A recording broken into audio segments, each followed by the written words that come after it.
আসসালামু আলাইকুম। আজকে কিছুক্ষণ আগেই কয়েকটি গুরুত্বপূর্ণ খবর এসেছে এসএসসি ও এইচএসসি পরীক্ষা নিয়ে। সেটা হলো অভিন্ন প্রশ্নপত্রে এসএসসি ও এইচএসসি পরীক্ষা নেয়ার চূড়ান্ত সিদ্ধান্ত হচ্ছে। এখন মেইন অভিন্ন প্রশ্নপত্রে হলো আগে আমরা দেখতাম Dhaka board, Jessore board, Chittagong board আলাদা আলাদা প্রশ্ন হইতো, কিন্তু পরবর্তী থেকে এসএসসি ও এইচএসসি পরীক্ষার সকল বোর্ডের সেম প্রশ্নে পরীক্ষা হওয়ার জন্য অনুমোদন আসছে। কিন্তু 2026 সালের এই সামনেই এপ্রিল মাসেই যে হলো পরীক্ষা আছে সেইটার এসএসসিটা এখনও শিওর না, বাট 2026 সালের এইচএসসি পরীক্ষা অভিন্ন প্রশ্নপত্রে হবে সেটা শিওর হওয়া গেছে।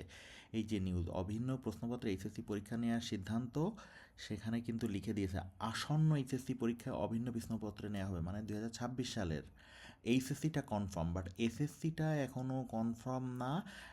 এইটা বলতেছে যে এই যে আমি পড়ে শোনা এসএসসি ও এইচএসসি পরীক্ষা পাবলিক পরীক্ষার এটা তারপর এখানে বলতেছে এই যে তবে চলতি 2026 খ্রিস্টাব্দে এইচএসসি থেকেই অভিন্ন প্রশ্নপত্র নেওয়া হবে কিনা এখনও চূড়ান্ত হয়নি। আগামী সপ্তাহের এই সিদ্ধান্ত, মানে এবার 26 সালেরটা আগামী সপ্তাহে হবে, খুব দ্রুত জানা যাবে। মানে আমরা যেহেতু বোর্ড পড়ার সময় দেখি, দেখা গেল কুমিল্লা বোর্ডে কেউ আছে, সেই কুমিল্লা বোর্ডের প্রিভিয়াস ইয়ারের কোশ্চেনগুলো ভালোভাবে পড়ে যায়। এবার তেমন নাও হইতে পারে, কারণ সব বোর্ডে সেম সেম প্রশ্ন আসতে পারে।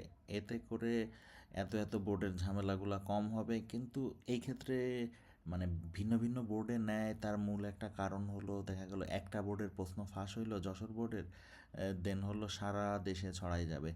তখন যদি যশোর বোর্ডের পরীক্ষা ক্যান্সেল করে দেয়, বাকি বোর্ডগুলো পরীক্ষা হইতে পারে, বা যশোর বোর্ডের প্রশ্ন চেঞ্জ করে দিল। কিন্তু এখন যদি সেম প্রশ্নপত্রে পরীক্ষা হয়, তাহলে যদি এক জায়গায় মনে করো যে চট্টগ্রাম বা বান্দরবান বা খাগড়াছড়িতে প্রশ্ন ফাঁস হয়েছে, দেন সারা দেশের পরীক্ষা বাতিল হয়ে যাবে, কারণ যেহেতু সেম প্রশ্নপত্রে পরীক্ষার জন্য সিদ্ধান্ত আসছে।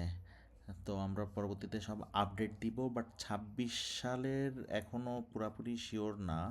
বাট 27 সাল থেকে বলা হচ্ছে যে এসএসসিতে সেম প্রশ্নপত্রে পরীক্ষা হবে, আর এই 26 সালের কনফার্ম নিউজগুলোও খুব দ্রুত চলে আসবে।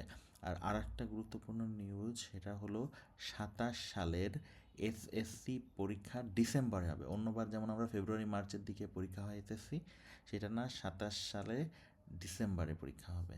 এই ছিল আপাতত নিউজ আপডেট। পরবর্তী আপডেট আসলে আমরা জানাবো। চ্যানেলটি ফলো সাবস্ক্রাইব করে নিন।